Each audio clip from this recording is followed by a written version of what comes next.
In this lesson, why opening objects are good for cutting holes in floors, ceilings, as well as roofs. To begin by placing an opening object, we need to come underneath the Architecture tab, and the kind of opening object that we want to place will be a shaft opening.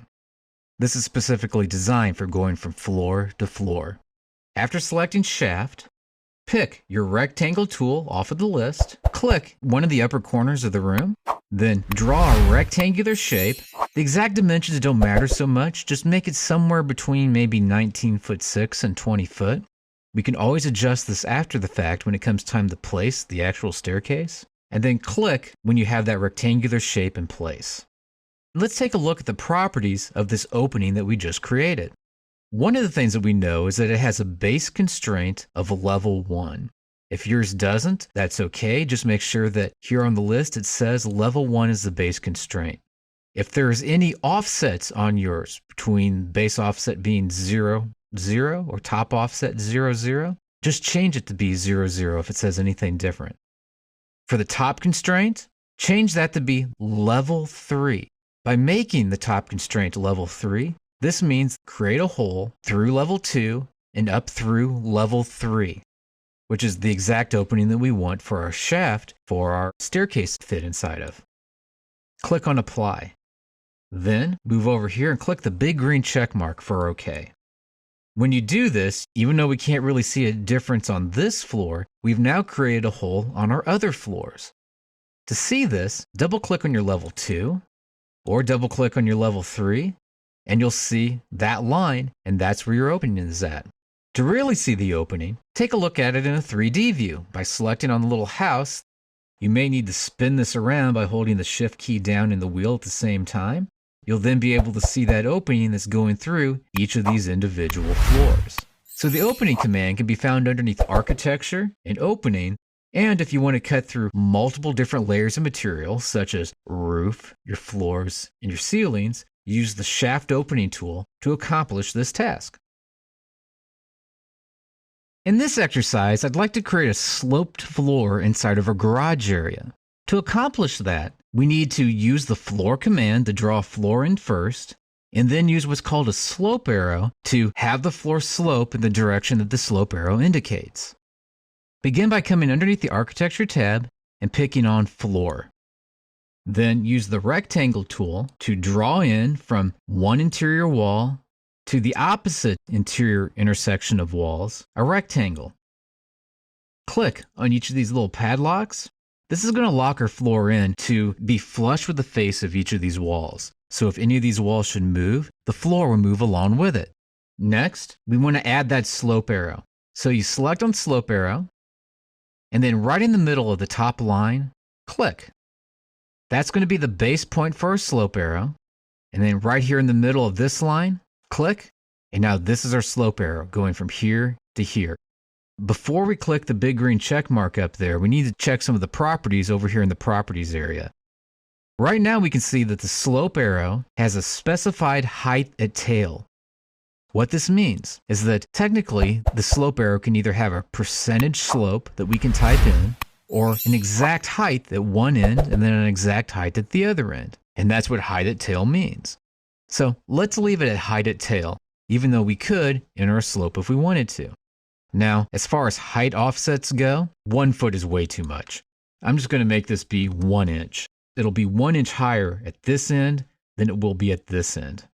0 is just fine for me here for the height at the other end. So click the big green check mark there. It gets to be a little hard to tell what has happened. So let's look at this in a 3D view now. You may need to spin this model around so you can see it from this direction. And the easiest way to do that would be to just click the word right here on your view cube. When you do that, it'll take you to this view. And if you look really close, you'll see that this end here is in fact higher than this end over here. It's sloping in the exact direction of the slope arrow. And it's 1 inch difference from here down to here, just like we specified. So by using the slope arrow, you can create a floor that slopes in the direction that the slope arrow indicates, as well as specify what the height would be at one end of the slope arrow and the other end of the slope arrow, Or you could even specify a certain percentage of slope and have the floor follow the slope arrow at that percentage of the slope. In this exercise, we're going to learn how to replace an existing floor with a different type of floor, as well as modify the properties of an existing floor so that it has the right properties for the type of construction we're trying to accomplish. To do this, we're going to zoom in so that we can see some of the different floors in our 3D view. Now move your mouse up and then highlight over the second floor and click. Highlight over the third floor, then hold your control key down on your keyboard and then select the third floor. When you do this, you'll now have both of these floors selected, and we'll see underneath the type selector list that these are the floor generic 12-inch. If you click there, we'll see that there's a variety of other floors that we could choose from. In this case, 12 inch is way too thick for this kind of floor. We're just going to pick the 3-inch lightweight concrete on a 2-inch metal deck. By doing this, we can see that both of these floors are now thinner as they've taken on the properties of a 3-inch lightweight concrete floor on 2-inch metal deck. The properties that make this floor up can be found underneath Edit Type and then selecting the Edit button next to the word Structure.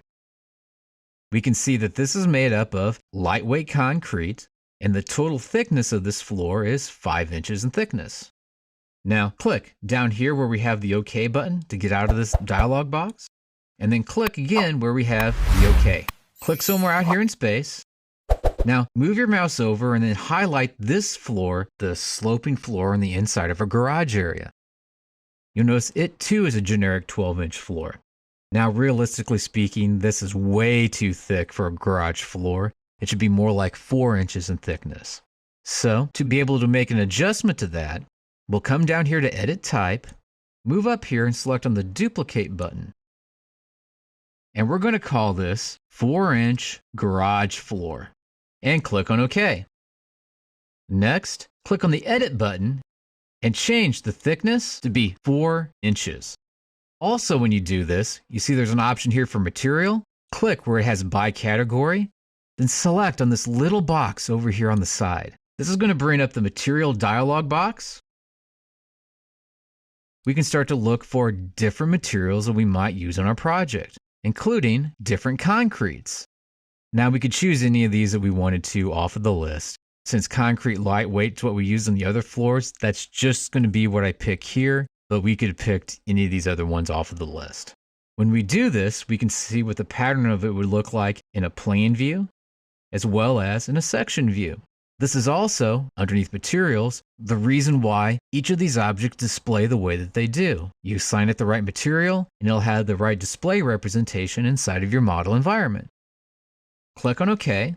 So we have concrete structure, 4 inches thick. Click on OK again. One more time, click on OK. And we can now see this floor is still highlighted, but it's now a 4-inch garage floor, and it's drawn in right in this location. So to make modifications to the floors, you can either select on the floor and pick a new floor off of the type selector list, or you can select on your floors, come over to Edit Type, Edit, and then adjust its properties accordingly inside of the Edit Assembly dialog box.